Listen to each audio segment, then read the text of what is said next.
Assalamualaikum warahmatullahi wabarakatuh.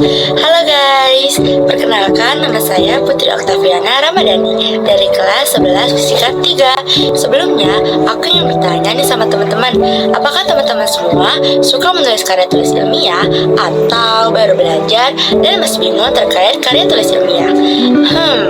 Jangan bingung dan jangan khawatir ya teman-teman, karena pada video kali ini kita akan belajar bersama membahas seputar apa itu karya tulis ilmiah. Jadi simak video ini sampai selesai ya.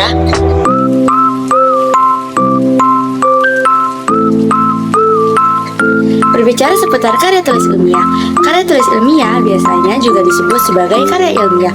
Karya tulis ilmiah merupakan karangan yang menjelaskan sebuah pendapat dari pengamatan tinjauan dan penelitian dalam bidang tertentu yang disusun menurut metode tertentu dengan sistematika penulisan bahasanya sesuai kaidah dan kebenaran isinya dapat dipertanggungjawabkan. Sedangkan dalam KBBI sendiri dipisahkan menjadi dua pengertian, yaitu karya tulis dan karya ilmiah. Karya tulis didefinisikan sebagai karangan atau tulisan yang didasarkan pada fakta maupun fiksi serta kaidah tertentu. Sedangkan karya ilmiah merupakan karya tulis yang dibuat dengan prinsip-prinsip ilmiah berdasarkan data dan fakta, bisa hasil observasi, eksperimen, kajian pustaka. Lalu berikutnya adalah ciri-ciri karya ilmiah. Ada 4 ya. Yang pertama ada objektif. Nah, apa sih objektif itu?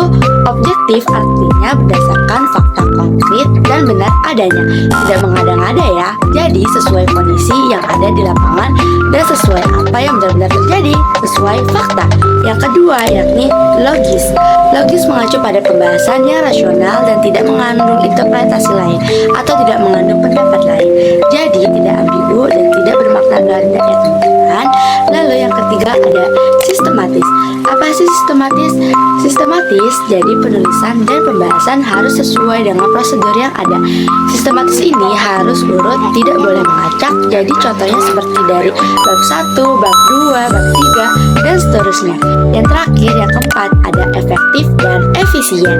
Jadi tulisan-tulisan yang dibuat harus ringkas, padat dan sesuai ejaan bahasa Indonesia. Karena ini karya ilmiah merupakan ragam formal, jadi otomatis bahasanya juga bahasa formal. Jangan menggunakan bahasa gaul ya teman-teman, harus menggunakan bahasa yang ada di kamus atau bahasa sesuai ejaan bahasa Indonesia. Nah, selanjutnya ada jenis-jenis karya ilmiah. Ada 6 ya teman-teman. Yang pertama ada makalah.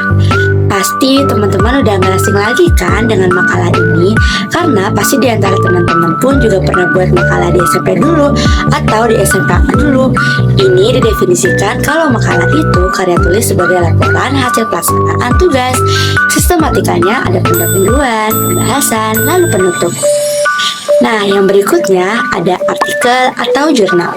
Ini karya tulis lengkap ya, karya ilmiah hasil penelitian yang diterbitkan atau dipublikasikan. Biasanya kalau teman-teman kuliah nanti pasti disuruh ke jurnal. Bisa jurnal nasional atau bisa jurnal internasional yang terindeks Scopus atau Relax yang lain. Nanti ada sistemnya sendiri ya teman-teman. Berikutnya ada skripsi. Ini karya ilmiah mahasiswa untuk menyelesaikan jenjang S1. Lalu selanjutnya ada tesis. Tesis ini karya ilmiah mahasiswa untuk menyelesaikan jenjang studi S2. Lalu selanjutnya ada disertasi. Disertasi ini karya ilmiah yang digunakan untuk menyelesaikan jenjang S3. Selanjutnya yang terakhir ada artikel ilmiah populer. Ini ditulis dengan gaya bahasa populer, bahasa jurnalistik atau media yang tujuannya untuk dimuat di media massa atau koran. Nah, berikutnya tentang jenis-jenis penyajian karya ilmiah. Ada 3 ya teman-teman, ada formal, semi formal, dan populer. Yang pertama, karya ilmiah formal. Ini tuh contohnya kayak skripsi, tesis, atau disertasi. Formatnya lebih lengkap nih dari kata pengantar, abstrak, pendahuluan, pembahasan, kesimpulan, sampai ke riwayat hidup segala loh. Intinya karya ilmiah formal ini lengkap banget deh. Lalu jenis karya ilmiah yang kedua Ini tuh semi formal. Bentuk karya ilmiah inilah yang sering kita temuin, bahkan kita kerjakan sebagai seorang pelajar di sekolah. Karya ilmiah semi formal itu contohnya kayak laporan, jurnal, atau makalah.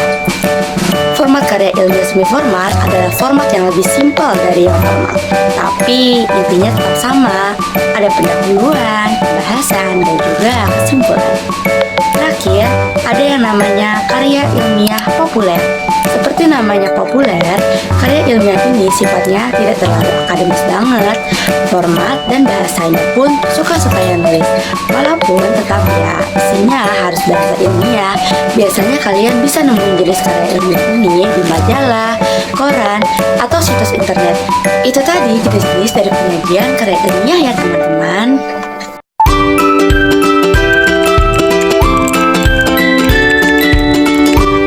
Jelas tentu ada manfaatnya, seperti untuk memperluas cakrawala ilmu pengetahuan, lalu sebagai bahan acuan atau penelitian pendahuluan untuk peneliti selanjutnya, dapat melatih pengembangan, keterampilan, belajar efektif, dan masih banyak lagi.